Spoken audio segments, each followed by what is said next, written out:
Anies akhirnya klarifikasi soal hutang 50 miliar. Ada suratnya. Saya yang tanda tangan. Jadi uangnya bukan dari Pak Sandi. Garis bawahi Bu Mary di sini. Kenapa kalau kalah malah bayar? Jadi kemarin waktu saya pernah diperiksa di sini di kepolisian, pada saat duduk itu saya ajak pemeriksanya duduk lama-lamaan. Yang terbuka lebar di publik hanya perjanjian hutang antara Anies Baswedan dan Sandiaga Uno. Rupanya Anies Baswedan tidak mempunyai modal untuk melaksanakan pemilihan gubernur dan dia hutang kepada Sandiaga Uno sebesar 50 miliar. Saya juga heran, Anies Baswedan dengan kekayaannya yang melimpah, masa sih tidak mengembalikan hutangnya 50 miliar? Saya punya keyakinan bagi seorang Anies Baswedan kecil sekali. Kecuali dia mempunyai sifat ngemplang hutang. Saya tidak tahu. Aibnya Anies semakin terkuak di masyarakat. Apa yang selama ini dicitrakan ke Anies rontok satu-satu bukan oleh orang lain, tapi oleh kelakuan Anies sendiri. Yang membongkar kebobrokan Anies itu pendukungnya sendiri. Ternyata memang Anies nggak cukup punya kredibilitas. Jangankan buat nyapres. Ternyata buat jadi gubernur Jakarta waktu itu saja, dia ngemis sana-sini dan akhirnya dapat pinjaman dari Sandiaga Uno. Mantan Gubernur DKI Jakarta Anies Baswedan akhirnya memberikan klarifikasinya terkait adanya perjanjian hutang sebesar 50 miliar kepada pasangannya dalam Pilkada DKI 2017 Sandiaga Uno. Uang 50 miliar Anies kepada Sandiaga Uno itu awalnya diungkapkan oleh politikus Partai Golkar Erwin Aksa saat menjadi bintang tamu di kanal YouTube Akbar Faisal Unsensor. Terkait kabar hutang 50 miliar itu, Anies Baswedan memberikan jawaban. Anies mengatakan saat dirinya maju dalam Pilkada DKI Jakarta bersama Sandiaga Uno pada 2017 ada banyak sumbangan yang masuk. Sumbangan dana kampanye itu ada yang diketahuinya, ada juga yang tidak ia ketahui. Dari sekian sumbangan itu, ada yang berupa sumbangan langsung, di mana pemberi sumbangan atau dukungan itu meminta dicatat sebagai hutang. Oh ya, ada pinjaman, sebenarnya sih bukan pinjaman, yang pemberi dukungan itu minta dicatat sebagai hutang. Jadi dukungan kampanye yang minta dicatat sebagai utang.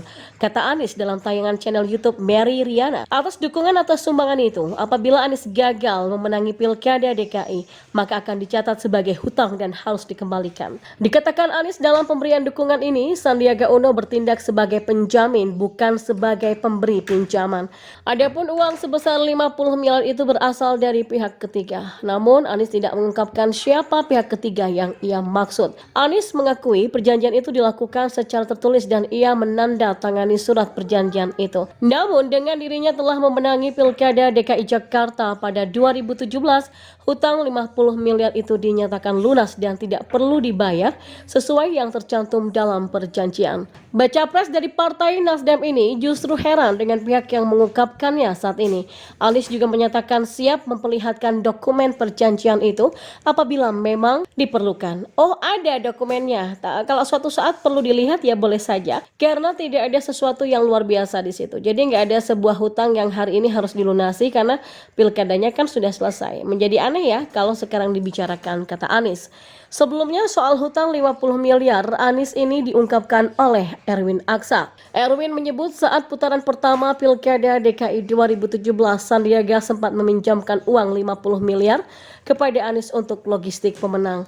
Adapun jumlah pinjaman dari Sandiaga kepada Anies itu menurut Erwin sekitar 50 miliar rupiah.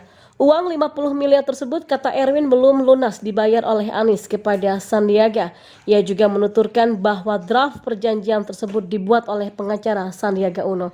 Selain itu, kata Erwin, perjanjian itu dibuat atas kemauan mantan Wakil Presiden Yusuf Kala. Ya, isu hutang 50 miliar yang menyerang baca pres usungan Koalisi Perubahan Anies Baswedan membeberkan sebuah mindset baru dalam perpolitikan nasional, terutama terkait biaya kampanye yang selama ini membuat para calon yang bertarung bertarung dalam pilkada terjerat balas budi. Seperti yang diungkapkan Anies dalam video yang diunggah di kanal YouTube Mary Riana pada Jumat malam, hutang tersebut telah selesai ketika ia dan Sandiaga Uno memenangkan Pilgub DKI Jakarta 2017.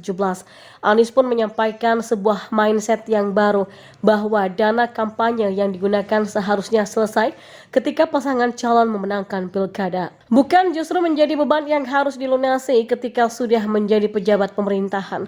Kalau kalah, kata Anies, maka dirinya akan berada di luar pemerintahan sehingga ia punya kesempatan untuk mencari uang guna mengembalikan hutang. Bisa melalui bisnis ataupun usaha yang kemudian dilakukannya. Nah, karena saat itu Anies memenangkan Pilkada 2017 dan masuk ke pemerintahan, tidak ada keharusan untuk membayar hutang yang digunakan untuk kampanye. Justru itulah dukungan untuk membawa Jakarta menjadi lebih baik dan itu mindset yang baru.